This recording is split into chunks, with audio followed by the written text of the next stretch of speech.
provided at that time. If you need to reach an operator at any time during the conference, please press the star key followed by 0. As a reminder, this conference is being recorded and will be available for replay from the Investor Relations section on the Arista website following this call. Mr. Rudolph Araujo, Arista's Head of Investor Advocacy, you may begin. Thank you, Regina. Good afternoon, everyone, and thank you for joining us. With me in today's call are Jayshree Ullal, Arista Networks Chairperson and Chief Executive Officer, and Chantelle Breithaupt, Arista's Chief Financial Officer.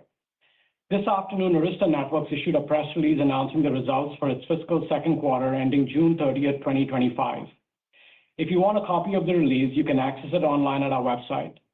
During the course of this conference call, Arista Networks management will make forward-looking statements, including those relating to our financial outlook for the third quarter of the 2025 fiscal year, longer-term business model, and financial outlooks for 2025 and beyond, our total addressable market and strategy for addressing these market opportunities, including AI, customer demand trends, tariffs and trade restrictions, supply chain constraints, component costs, manufacturing output, inventory management, and inflationary pressures on our business, lead times, product innovation, working capital optimization, and the benefits of acquisitions, which are subject to the risks and uncertainties that we discuss in detail in our documents filed with the SEC, specifically in our most recent Form 10-Q and Form 10-K, and which could cause actual results to differ materially from those anticipated by these statements. These forward-looking statements apply as of today, and you should not rely on them as representing our views in the future.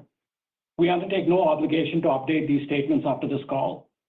This analysis of our Q2 results and our guidance for Q3 2025 is based on non-GAAP and excludes all non-cash stock-based compensation impacts, certain acquisition-related charges, and other non-recurring items.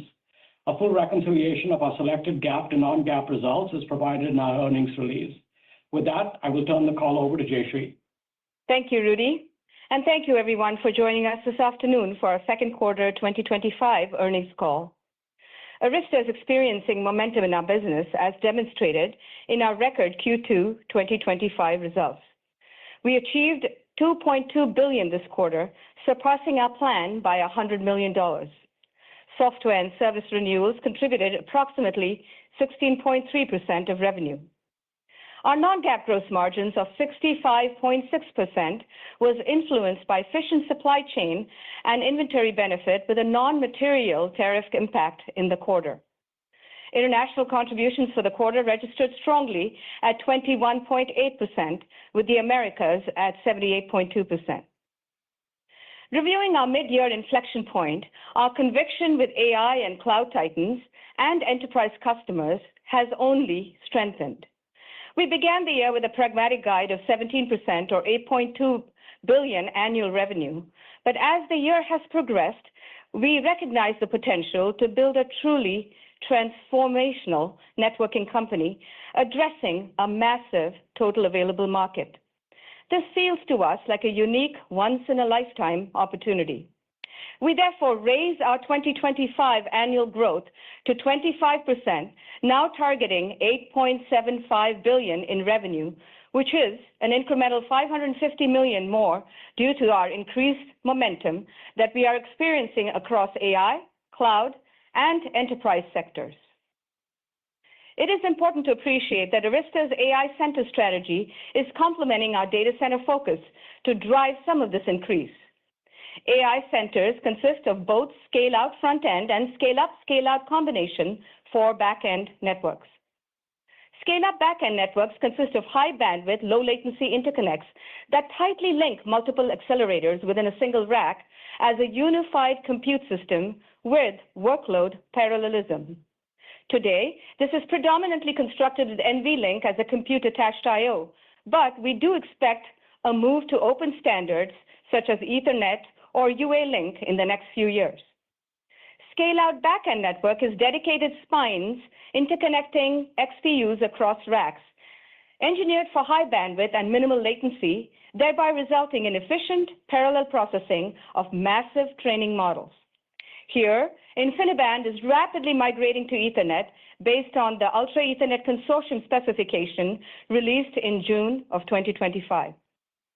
Scale-out front-end connects the back-end clusters to external clouds, compute resources, storage, wide area networks, and data center interconnect to handle data ingestion, orchestration for AI, and cloud traffic in a leaf-spine network topology.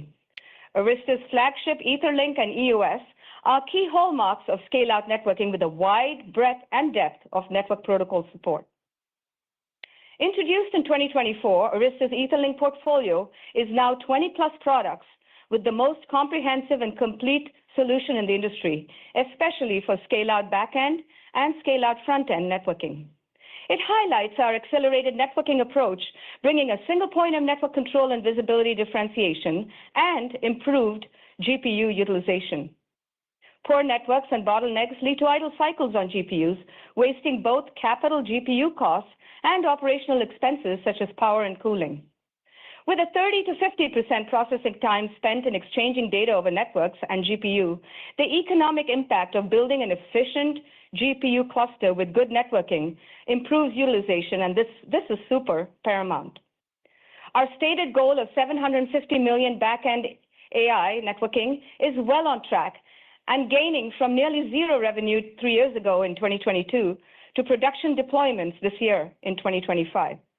As a reminder to you all, the back-end AI is all incremental revenue and incremental market share to Arista. As large language models continue to expand into distributed training and inference use cases, we expect to see the back-end and the front-end converge and coalesce more together. This will make it increasingly difficult to parse the back-end and the front-end precisely in the future. But we do expect an aggregate AI networking revenue to be ahead of the $1.5 billion in 2025 and growing in many years to come.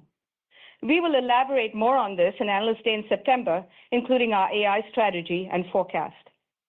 What is crystal clear to us and our customers is that Arista continues to be the premier and preferred AI networking platform of choice for all flavors of AI accelerators. While majority today is NVIDIA GPUs, we are entering early pilots connecting with alternate AI accelerators, including startup XPUs, the AMD MI series, and in AI and Titan customers who are building their own XPUs. As we continue to progress with our 4 top AI Titan customers, AI is also spreading its wings into the enterprise and neocloud sectors, and we are winning approximately 25 to 30 customers to date. The rise in agentic AI ensures any-to-any conversations with bidirectional bandwidth utilization. Such AI agents are pushing the envelope of LAN and WAN traffic patterns in the enterprise. So speaking of WAN, we are very pleased to announce the purchase of SD-WAN leader VeloCloud to offer modern branches in the agentic AI era.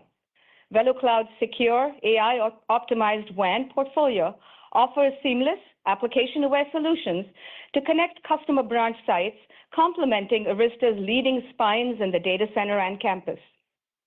In a classic leaf-spine atomic identifier, we are enabling multipathing, encryption, in-band network telemetry, segmentation, application identification, and traffic engineering across distributed enterprise sites.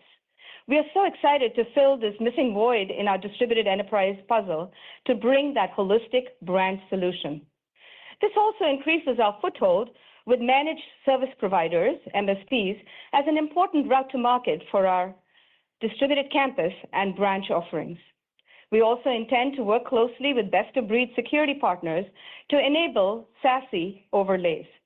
Please do note that Velo is not material in 2025, and we have some work to do to restore annual revenue back to pre-Broadcom levels. Last quarter, I shared the development and internal promotions of several tenured executives at Arista to bolster our leadership. They display that strong cultural synergy and a mission to ignite innovation and delight our customers.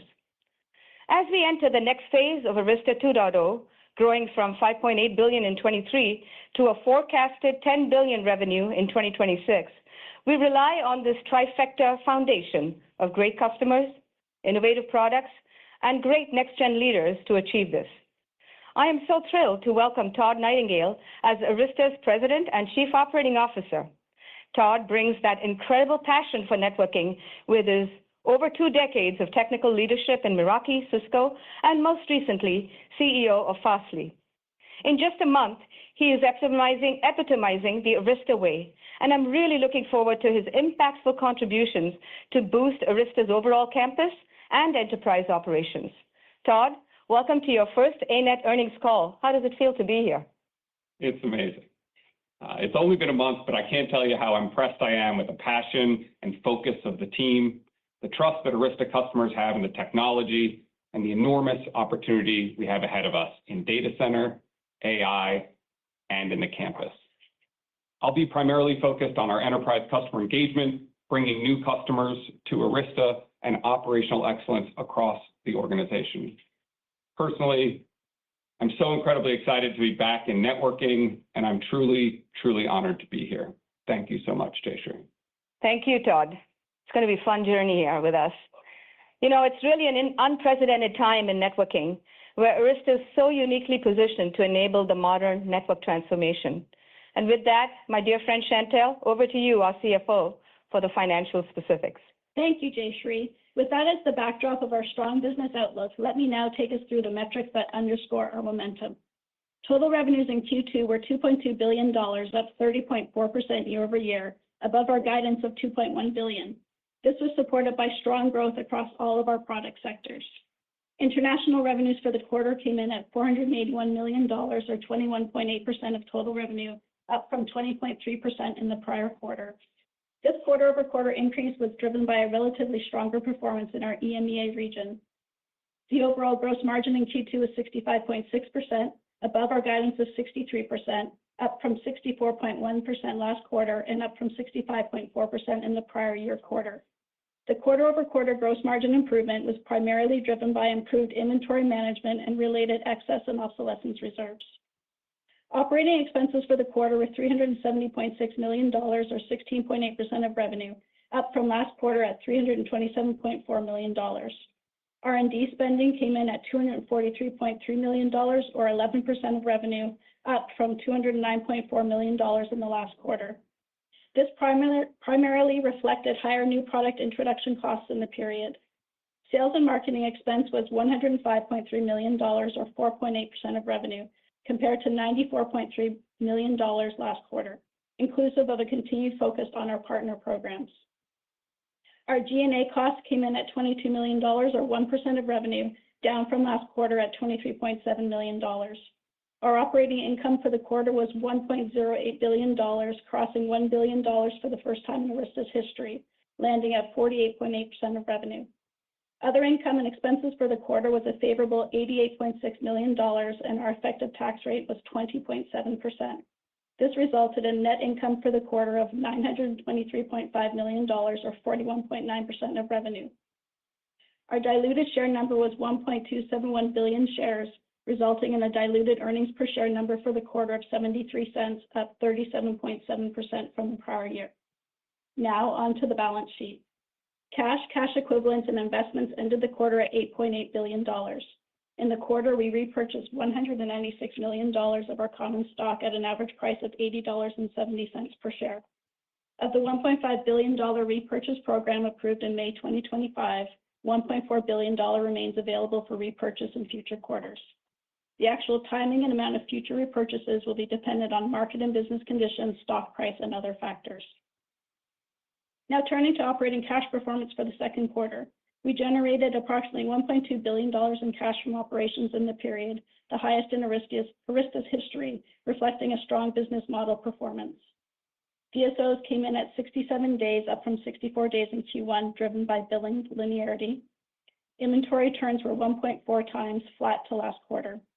Inventory increased to $2.1 billion in the quarter, up from $2 billion in the prior period, reflecting an increase in our finished goods inventory, which is an outcome of our global tariff and supply chain management. Our purchase commitments and inventory at the end of the quarter totaled $5.7 billion, up from $5.5 billion at the end of Q1.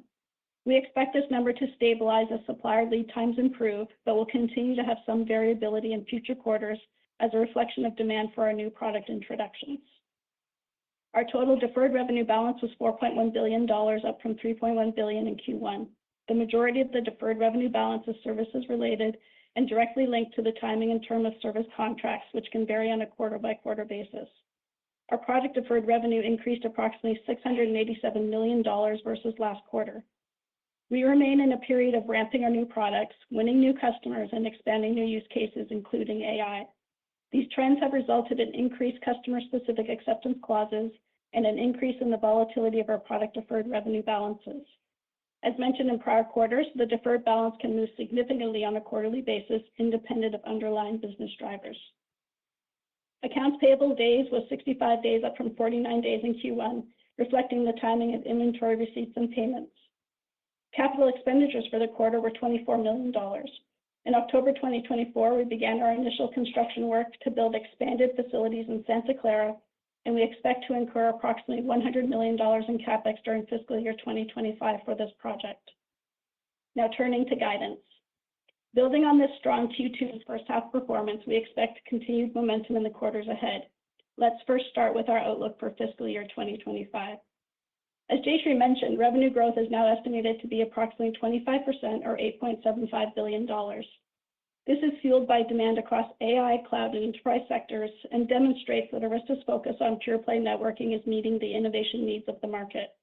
One item to note, of this revenue guide raise, we are now increasing our campus revenue target to be between $750 and $800 million, inclusive of the minimal amount expected from the VeloCloud acquisition in FY25. We are excited to welcome VeloCloud to our team, and as stated earlier, we are working through integrating and enhancing the business model to better serve our customers. For gross margin, a range is expected of approximately 63 to 64%, inclusive of possible known tariff scenarios and benefiting from improved inventory management. For operating margin, the outlook is approximately 48%, a testament to the ability of Arista to scale efficiently and effectively.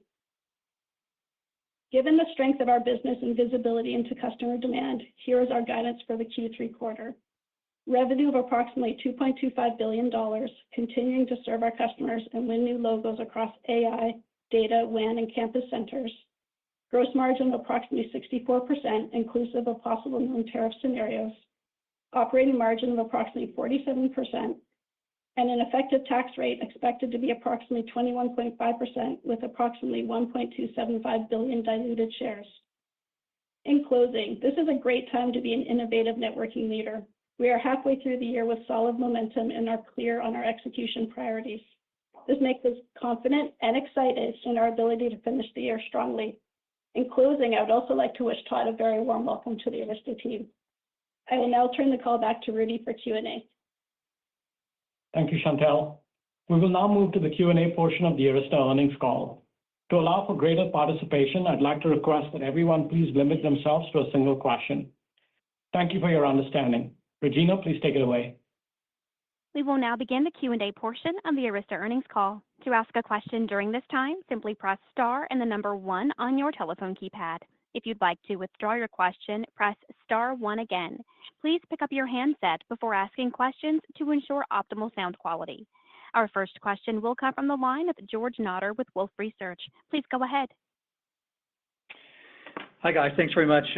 Appreciate it. I guess I wanted to, the results are terrific, certainly, but I wanted to ask about the competitive environment. I know many investors in recent weeks and months have been, looking at some of the growth at Celestica and certainly NVIDIA's networking business and kind of projecting some of that strength on, as being negative for Arista. I guess I was just curious about, your perspective on that, how you see the competitive environment, how you see your differentiation. Anything you can say there would be great. Thanks. Sure, George, and welcome to Wolf. Thank you for the wishes. Look, we've always lived in a very competitive industry, whether it is, or I shouldn't say was, Cisco or specific networking vendors, and we acknowledge NVIDIA's participation both with InfiniBand and bundling with the GPUs. We've always acknowledged the coexistence with white box. So from our perspective, the competitive landscape has not changed.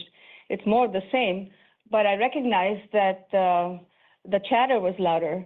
And we understand that, given the volatility of some of our customers, some years and some quarters are better. So I think some of the chatter was louder because our meta share wasn't growing the same way as it did year over year the prior years. But from our perspective, our innovation and differentiation has never been stronger at a platform performance level, at a feature level, and I want to add a third one, which is at a customer intimacy level. You know, they are so appreciative of the support, the quality, and the way we approach how to solve their problems. So no change in our environment and innovation, but plenty of chatter outside. I appreciate that, I understand that, and I hope we've proved the naysayers wrong. Super, thank you. Thank you, George. Our next question comes from the line of Meta Marshall with Morgan Stanley. Please go ahead. Great, thanks.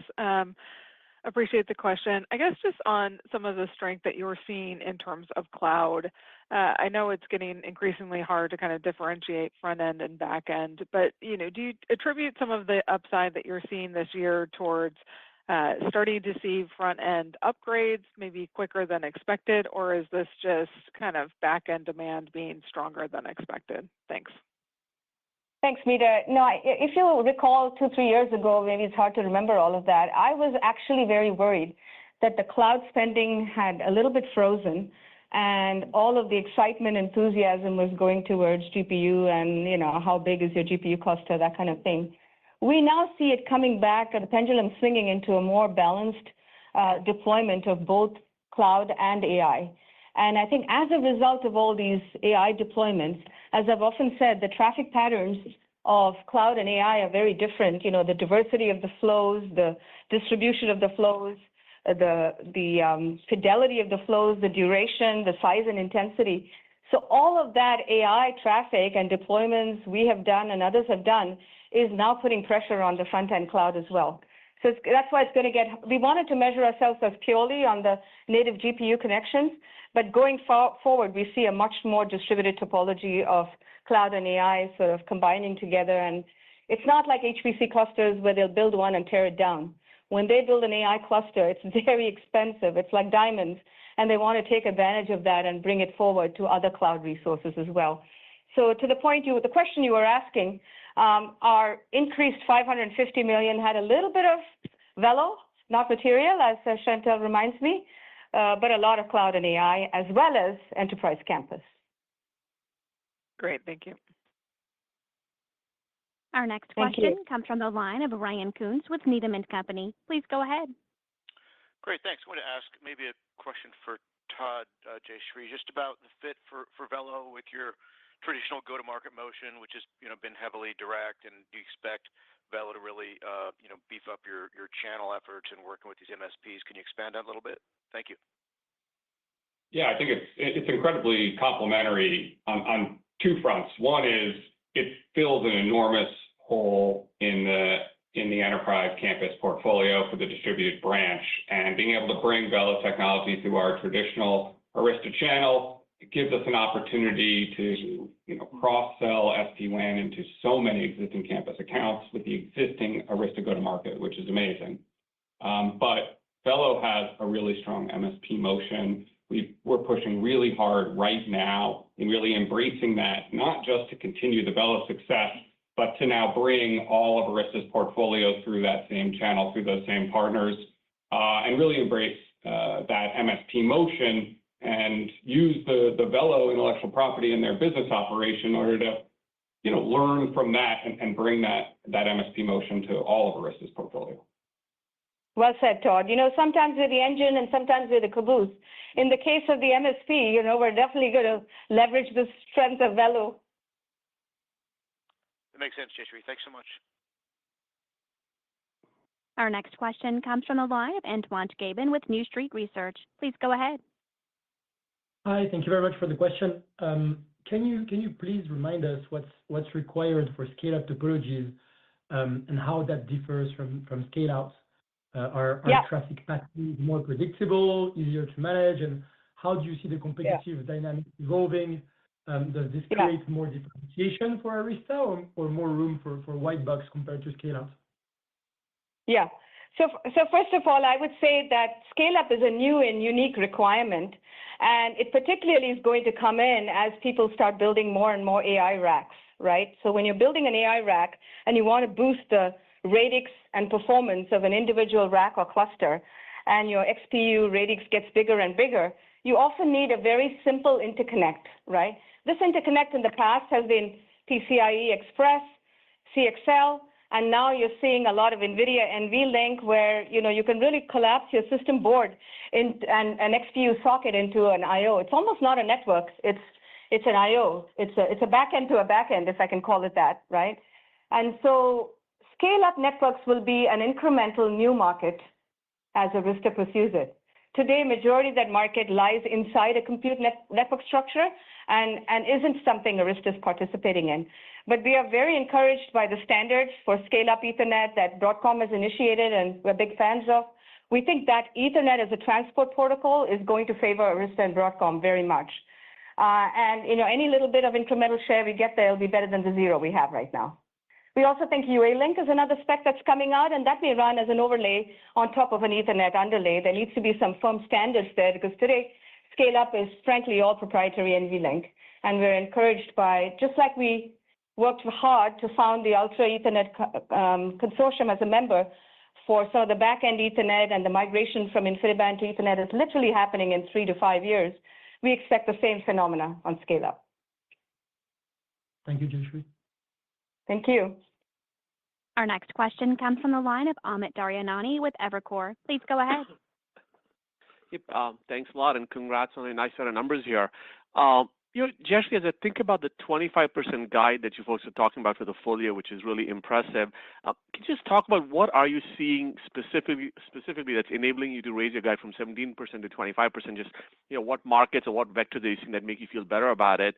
And then do you see the potential for this higher growth to be more durable as, Arista realizes once-in-a-lifetime opportunity, as you talked about in your call? Thank you.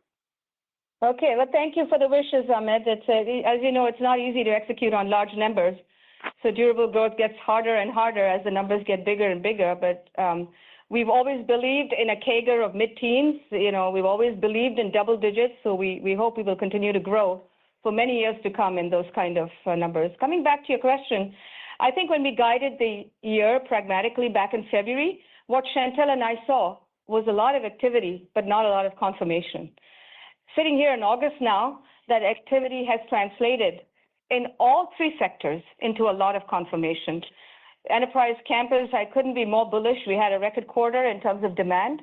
Obviously, we have to ship, but it's the strongest we felt. And as Todd might appreciate, since he created a lot of Meraki, as you look at the campus, this is going to be very strategic, very large, and very important because it's a large TAM of 25 to 30 billion.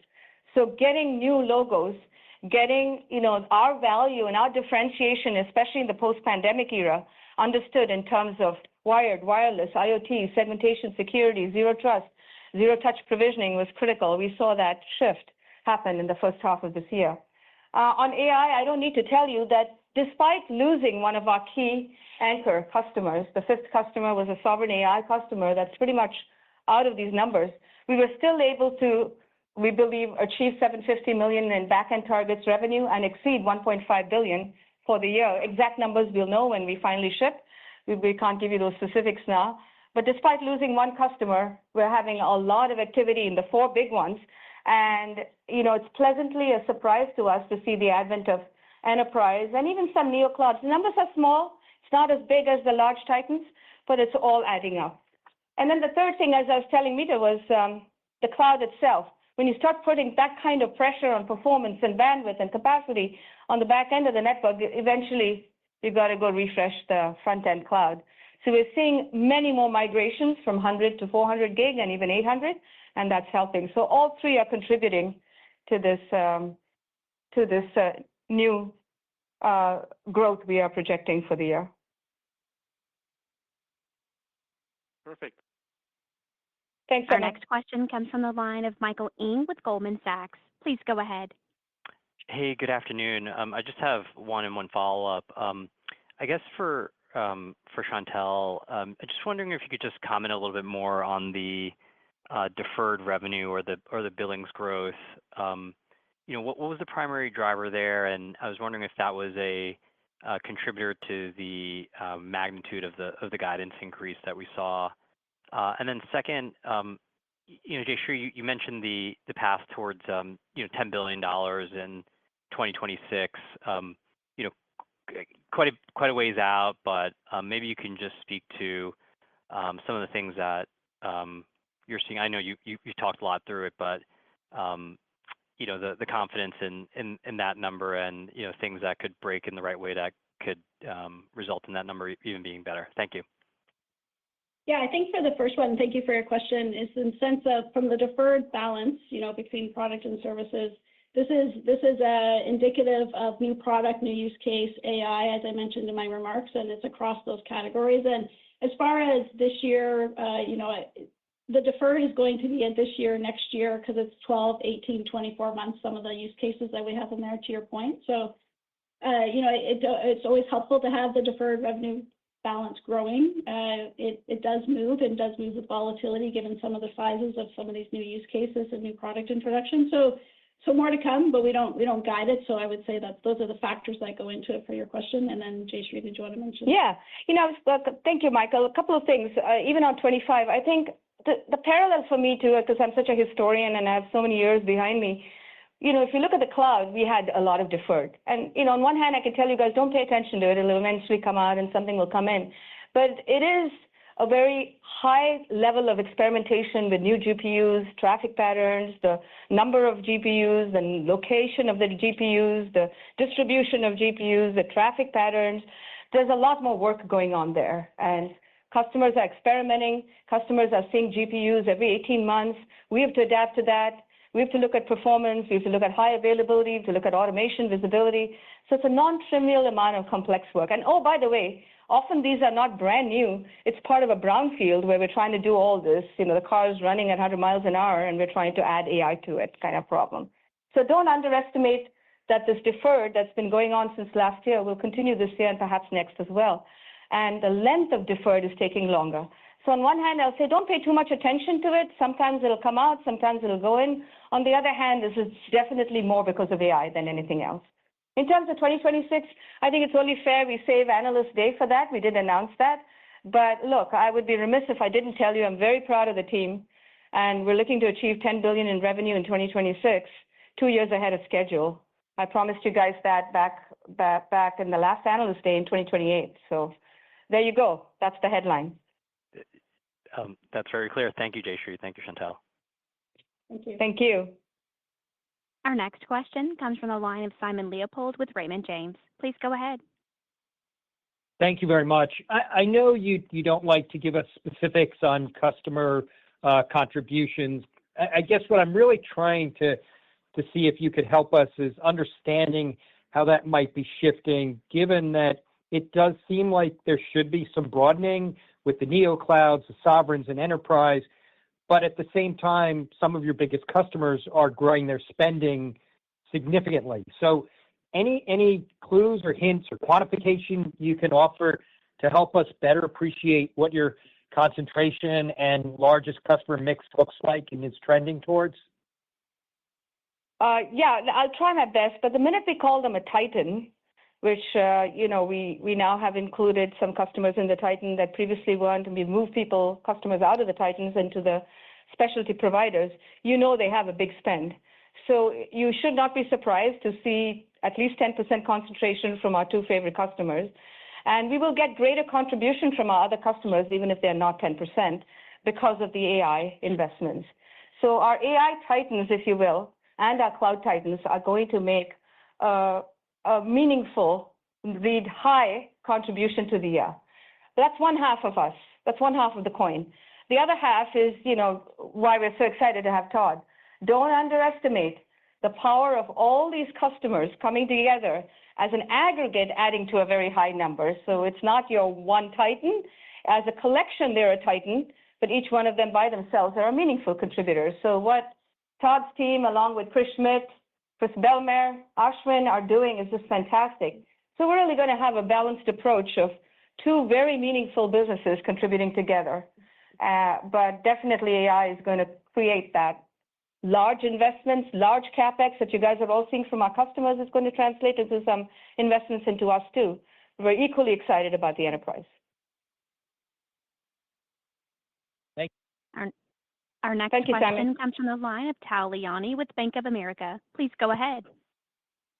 Hi, guys. I want to talk about the sustainability. Hi. I want to talk about the sustainability of growth. Tomahawk 6 was delayed, and the question is whether there is any correlation between the delays in Tomahawk 6 and your growth. Are customers buying more now than before? Maybe they waited for it. And then also another, like a follow-up on the sustainability of growth is also sustainability of margins. At 49%, almost 49% operating margin, when do you start to upset your customers, your big customers, because they have an alternative to buy white boxes and it's cheaper? Do you have that much of a differentiation that justifies paying a lot more for a product versus white boxes, assuming that on white boxes, the manufacturer doesn't make 49% margin? Okay, Tal, that's a loaded question on sustainability.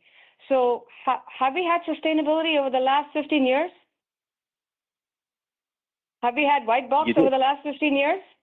I mean, I'm asking these questions rhetorically. I'm not expecting you to answer them. But look, it's going to be competitive, and there's a set of, throwaway white boxes that some set of ODM manufacturers will build where they don't need all the value. And particularly in the leaf situation, we can see that. If you don't need features, you don't need value, then you probably won't pay the premium price. But I also want to add that 49% operating margin is not a function of just our value. It's a function of our efficiency. This company knows how to do more with less. We don't just throw thousands of marketing people, salespeople, or engineers on one problem. We architect it correctly, and we've always been efficient. And I challenge you to find some other company that does it more efficiently. So that's not a white box problem. That's an efficiency. And our customers appreciate that we don't have layers and hierarchies and big company corporate stuff, and we do this efficiently. So they're kind of two different things. No doubt we will coexist with white box. No doubt a set of customers will appreciate our support, our quality, our innovation, and would be willing to pay the premium because, as I've often said to you too as well, Tal, you can trade CapEx for OpEx and vice versa. You can buy a cheap box and then you can support it yourself, and you're going to need hundreds of engineers to do that. That's one model. And the other is Arista, where we'll put in the buffers, the congestion control, the value, the EOS, and hopefully you will need less support staff to do that. What about the you did ask me about Tomahawk 6. I mean, Broadcom's been a fantastic partner. I don't think they're late on it. This is very complex silicon. Tomahawk 6 is in our labs. Stay tuned for new product next year. Got it. Thank you. Thank you. Our next question comes from the line of James Fish with Piper Sandler. Please go ahead. Hey, great quarter. Jayshree, for you, we've talked a little bit in the past about blue box instead of white box. I guess, what are you seeing on sort of the blue box side versus full system with some of your main customers? And Todd, sorry, you can't escape me here. The VeloCloud side of things, obviously that space has evolved where it's gone into the SASE mode. Jayshree, you even said like, hey, we're going to partner with our security partners for a full SASE, but do you need to think about that more directly just because it is becoming a world where customers are looking for a full SASE offering from, one throat to choke, as they say? I guess, how are you thinking about a broader SASE offering as opposed to just having the SD-WAN part? Thanks, guys. Do you want to take the first one first while I figure out his first question? Sure. Or the second one? Yeah. We are looking very carefully at how we support customers from a fully integrated SASE SD-WAN solution. It's a secure WAN that matters, and delivering that solution with great assurance is something that certainly is top of mind for us. But I think we have a real opportunity to do that with partnership. There's so many amazing cloud security vendors out there right now, and we have so many customers that work with the Velo solution along with those partners. That's, I think, the way we're going to be leaning in moving forward, but certainly we'll be talking more about that in Investor Day later this year. Yeah, just to add to what Todd said, James, we see the bifurcation of SD-WAN there's a fork in the road in two ways. One is where there's a security angle on it. And if it's just simple security, encryption, segmentation, a firewall, we can do that. But if it's really the cloud security like Zscaler or Palo Alto do, we will absolutely work with best-of-breed partners and not pretend to be something we're not. So our branch infrastructure to support security is very much an Arista priority. Our branch infrastructure, as Todd said, to become a SASE, a secure WAN, is an overlay on top of that we'll work with our partners. But we really see, like I said, that fork in the road where SD-WAN isn't just a SASE solution, it's also a branch solution. When you have all these campuses with large headquarters and then your home is a branch, your retail is a branch, your library is a branch, you need a mini-me solution of our campus. And this is where I think VeloCloud will really shine with Arista products, with our wired wireless, and bringing all of that Cloud Vision and VeloCloud Orchestrator together for a seamless provision is a big goal of ours, all the way from the multi-domain Cloud Vision to the cognitive unified edge and experience down to the branch. So we're excited about that fork in the road. In one, we'll partner, and in one, we'll build more integration ourselves. Blue Box, very much an important part of our strategy. Still in strategy form, we expect to see that evolve in the next few years. We haven't had to build that muscle yet because we're still in crazy AI mode, but we absolutely will complement and coexist with the white box to offer Arista Blue Box. And what do I mean by that? Means a very battle-tested, highly well-designed hardware, the way Andy Bechtolsheim and his team know how to do, can be delivered, as an upgrade or as a better hardened white box. And we fully plan to do that. And in fact, do that with bundled software today. Thanks, guys. Thank you, James. Our next question comes from the line of Samik Chatterjee with JP Morgan. Please go ahead. Yep. Hi. Thanks for taking my question. Jayshree, strong set of results here, and congratulations on the strong outlook as well. If I go back to your comments about the ability to meet the 750 million AI backend number, even as the fifth customer is absent now, is that largely stemming from bigger cluster size deployments from your existing tier one customers, or is something else moving around in terms of timing of those deployments relative to expectations? And just as a follow-up, I think the fourth customer you had earlier referenced was much slower in terms of activity. So can you just give us an update on that front? Thank you. That's a good question, Sami. Thank you for the wishes as well. So I think two of our customers have already approached or going to quickly approach 100,000 GPUs. But I don't think it's any more about just how big, we used to talk about million GPUs and all that. Increasingly, what we're seeing is more and more distributed GPU clusters for training and inference. And so two customers have reached that goal. The third one might reach that goal. The fourth one that I said we've just begun with is probably too early to reach that 100,000. That's probably a goal for next year. So that's the composition. Two are strong, one is medium, and the other is still low. But to make that number, or actually to exceed that number, you may have noticed that I pointed out that we now have, in an aggregate, I think last time we said 15, and now we're saying 25 to 30 enterprise and neocloud customers. So they're not big individually, but together they add up to contribute as well for the loss of the fifth customer and the slowness of the fourth. So we believe with the increase in 550 million that AI will be a contributor to that, and exactly how it will shape up will depend on what we ship out. But feeling really good. Okay. And I won't measure it anymore just on number of GPUs. I think there's a lot more to do with locality, distribution, radix, and also choice of multi-tenants, optimizations, collective libraries, level of resilience, etc. So we're seeing a lot more complexity run into this than straight number of GPUs. Okay, great. Thank you. Thank you. Our next question comes from the line of Aaron Rakers with Wells Fargo. Please go ahead. Yeah, thanks for taking a question. Also, congrats on the quarter. This probably builds on a few other earlier questions, but Jayshree, I'm curious as we think about the sovereign AI opportunity, whether or not that's factoring at all into kind of what you're seeing currently. I know you alluded to a fifth customer, which was a sovereign falling out, but I'm curious how you think about that opportunity set, what you're seeing as far as customer engagements, and if we should kind of think about that as becoming a more material, incremental driver as we look through 2026 and beyond. Thank you. Yeah. No, Aaron, that's a good point. We've once bitten, twice shy. So since our fifth customer was a sovereign AI and it didn't work out, we're certainly not factoring it into our numbers this year. but we haven't lost faith or hope that that could be an important segment for us in the next several years. I think there's going to be a lot of expanded build-outs. In fact, one of the neoclouds is a sovereign AI, which is a non-NVIDIA cluster that we're working with right now that may factor in 2026. But having said that, it's still early days, and we're cautiously optimistic. Thank you. Our next question comes from the line of Atif Malik with Citi. Please go ahead. Hi, thank you for taking my question. Jayshree, you talked about scale-up Ethernet to be incremental to your TAM. Curious if you have any sense how big this TAM is in 3 years?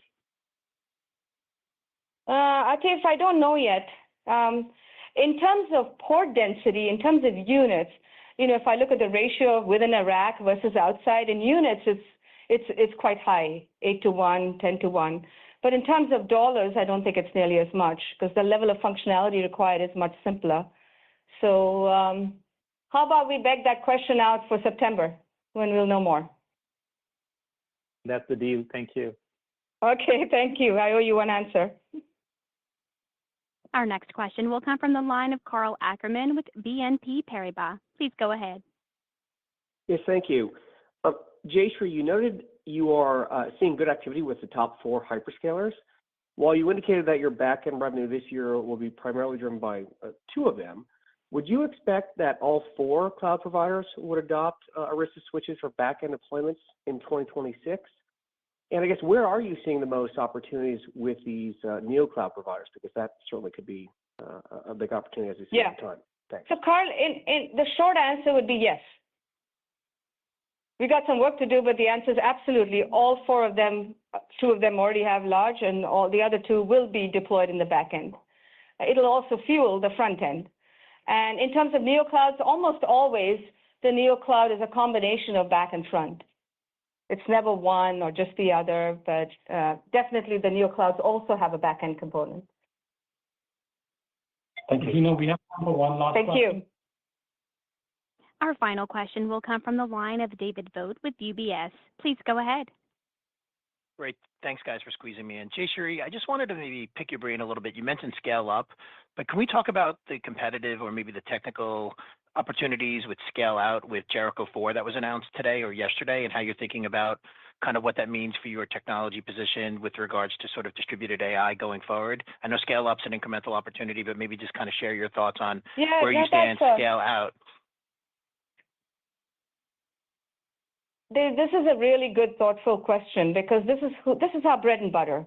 Arista is the premier scale-out spine platform. The 7800 spine, our AI spine, is a really flagship franchise platform.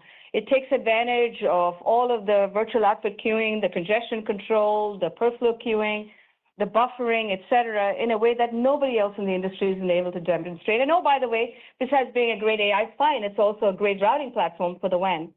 So this product is sort of the anchor for a lot of things we do at scale out, both on the back end and front end, and has been our workhorse for some time. And is only going to get much of what we've done so far is 400 gig with Jericho 4. Congratulations, Broadcom. We're looking forward to the 800 gig and then beyond for others as well. So thank you for reminding us that we're continuing to push the envelope of innovation, and we fully expect this series that we started with R1, R2, R3 to evolve to R4, all in the context of a very consistent software and platform architecture. This concludes Arista. Thank you.